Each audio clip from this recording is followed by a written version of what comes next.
ସମସ୍ତଙ୍କୁ ମୋର ଶୁଭ ସକାଳ। ତାହେଲେ ଆଜି ଆମେ ପଢ଼ିବା ଚର୍ଯ୍ୟା ଗୀତିକା। ଚର୍ଯ୍ୟା ସାହିତ୍ୟର ଭାଷା। ତ ଚର୍ଯ୍ୟାର ମୂଳ ଅର୍ଥ ହେଉଛି ଆଚରଣ ବା ଆଚାର। ସରହପା, ଶବରପା, କାହ୍ନୁପା, ଲୋଇପା ଓ ଭୁସୁକୁପା ପ୍ରମୁଖ ସିଦ୍ଧାଚାର୍ଯ୍ୟମାନଙ୍କ ଦ୍ୱାରା ବିରଚିତ 50ଟି ଗୀତିକବିତା ହରପ୍ରସାଦ ଶାସ୍ତ୍ରୀ ସଂଗ୍ରହିତ କରିଥିଲେ।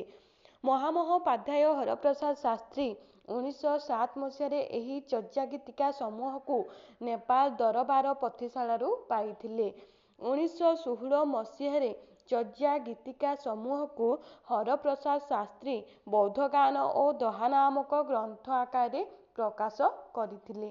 ଚର୍ଯ୍ୟା ପଦର ଭାଷାକୁ ସନ୍ଧ୍ୟା ବା ସନ୍ଧ୍ୟା ଭାଷା କୁହାଯାଏ। ଆମେ ଜାଣିଛେ ସିଦ୍ଧାଚାର୍ଯ୍ୟମାନଙ୍କ ସଂଖ୍ୟା ହେଉଛି 84। ଚର୍ଯ୍ୟା ଗୀତି କୋଷରେ ସଂକଳିତ 50ଟି ଗୀତିକାର 23 ଜଣ ରଚୟିତା ସିଦ୍ଧ କବିଙ୍କ ନାମ ମିଳେ। ତ ପ୍ରଥମ ଓଡ଼ିଆ ସାହିତ୍ୟ ହେଉଛି ଚର୍ଯ୍ୟା ସାହିତ୍ୟ। ଚର୍ଯ୍ୟା ସାହିତ୍ୟ କହିଲେ ସ୍ଥୂଳତଃ ସିଦ୍ଧାଚାର୍ଯ୍ୟଙ୍କ ରଚିତ ଚର୍ଯ୍ୟାପଦ ସମୂହକୁ ବୁଝାଇଥାଏ। ଚର୍ଯ୍ୟା ପଦରେ ବହୁଳ ଓଡ଼ିଆ ଶବ୍ଦ ବ୍ୟବହୃତ ହୋଇଛି। ପୋଥି ପରିଚୟ। 1897-98 ମସିହାରେ ବଙ୍ଗୀୟ ଗବେଷକ ମହାମହୋପାଧ୍ୟାୟ ହରପ୍ରସାଦ ଶାସ୍ତ୍ରୀ ନେପାଳ ଦରବାରରୁ କେତୋଟି ପୋଥି ସଂଗ୍ରହ କରିଥିଲେ। ତନ୍ମଧ୍ୟରୁ ଡାକନବ, ସୁଭାଷିତ ସଂଗ୍ରହ, ଦୋହାକୋଷ ପ୍ରଭୃତି ପ୍ରଧାନ ଥିଲା। ସୁଭାଷିତ ସଂଗ୍ରହକୁ ସିସିଲ ବେଣ୍ଡେଲ ସାହେବ ସମ୍ପାଦନ କରି 1905 ମସିହାରେ ପ୍ରକାଶ କରିଥିଲେ। ହରପ୍ରସାଦ ଶାସ୍ତ୍ରୀ 1902 ମସିହାରେ ନେପାଳରୁ ପୁନଃ କେତୋଟି ପୋଥି ସଂଗ୍ରହ କରିଥିଲେ। ସେଥିମଧ୍ୟରୁ ଚର୍ଯ୍ୟାଚର୍ଯ୍ୟ ବିନିଶ୍ଚୟକୁ ବୌଦ୍ଧଗାନ ଓ ଦୋହା ନାମ ଦେଇ 1916 ମସିହାରେ ପ୍ରକାଶ କରିଥିଲେ। ଏଥିରେ ଥିଲା 23 ଜଣ ସିଦ୍ଧାଚାର୍ଯ୍ୟଙ୍କର 50ଟି ଚର୍ଯ୍ୟା ଗୀତିକା। ହରପ୍ରସାଦ ଶାସ୍ତ୍ରୀ ଚର୍ଯ୍ୟା ଗୀତିକାକୁ ପ୍ରକାଶ କରି ପ୍ରଥମେ ହାଜାର ବତ୍ସରେର ପୁରାଣ ବାଙ୍ଗାଲ ଭାଷାୟ ବୌଦ୍ଧମାନ ଓ ଦୋହା ବୋଲି ନାମକରଣ କରିଥିଲେ। ଚର୍ଯ୍ୟା ଗୀତିକାର ରଚନାକାଳ ତ ଦେଖିପାରୁଥିବେ। ଆଲୋଚକ ସୁନୀତି କୁମାର ଚଟ୍ଟୋପାଧ୍ୟାୟଙ୍କ ମତରେ ଦଶମ ଶତାବ୍ଦୀର ମଧ୍ୟଭାଗରୁ ଦ୍ୱାଦଶ ଶତାବ୍ଦୀର ଶେଷ ଭାଗରେ ରଚନା ବୋଲି ମତ ଦେଇଛନ୍ତି। ରାହୁଲ ସାଂକୃତ୍ୟାୟନଙ୍କ ମତରେ ଅଷ୍ଟମରୁ ଏକାଦଶ ଶତାବ୍ଦୀ ମଧ୍ୟରେ ରଚିତ ବୋଲି କହିଛନ୍ତି।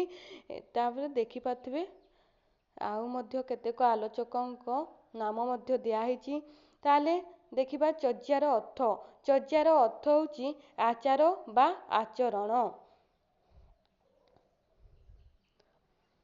ଆଶ୍ଚର୍ଯ୍ୟ ଚର୍ଯ୍ୟାଶ୍ଚୟର ଗୀତିକାଗୁଡ଼ିକ 84 ଜଣ ବୌଦ୍ଧ ସିଦ୍ଧାଚାର୍ଯ୍ୟଙ୍କ ରଚିତ ବୋଲି ଜଣାପଡ଼ିଥିଲେ ମଧ୍ୟ ଅଦ୍ୟାବଧି ସେମାନଙ୍କ ରଚନା ସମୂହ ଲୋକଲୋଚନକୁ ଆସିପାରି ନାହିଁ। ବୌଦ୍ଧଗାନ ଓ ଦୋହା ସଂକଳନରେ ହରପ୍ରସାଦ ଶାସ୍ତ୍ରୀ 23 ଜଣ ସିଦ୍ଧାଚାର୍ଯ୍ୟଙ୍କ 50 ଗୋଟି ଗୀତିକାକୁ ଗ୍ରଥିତ କରିଛନ୍ତି।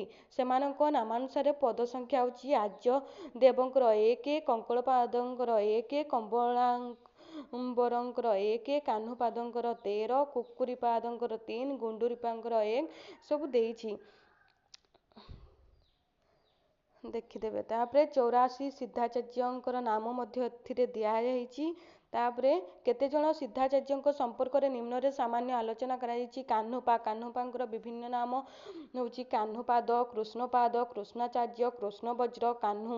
ସ୍ଥଳ ବିଶେଷରେ ତାଙ୍କୁ କୁହାଯାଇଛି ମହାଚାର୍ଯ୍ୟ, ମଣ୍ଡକାଚାର୍ଯ୍ୟ, ଉପାଧ୍ୟାୟ।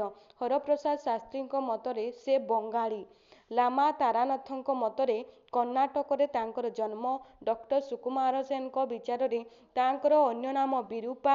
ଓଡ଼ିଶାର ବିରୂପା ନଈକୂଳରେ ଥିଲା ତାଙ୍କର ବାସସ୍ଥାନ ସବୁ ମତ ଦେଇଛନ୍ତି। ତାପରେ ଡମ୍ବିପା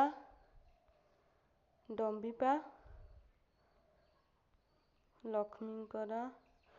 ଚର୍ଯ୍ୟା ଗୀତିକାରେ ଓଡ଼ିଆତ୍ୱ। ଚର୍ଯ୍ୟା ଗୀତିକାରେ ସମାଜ ଚିତ୍ର। ଚର୍ଯ୍ୟା ଗୀତିକାର ଭାଷା।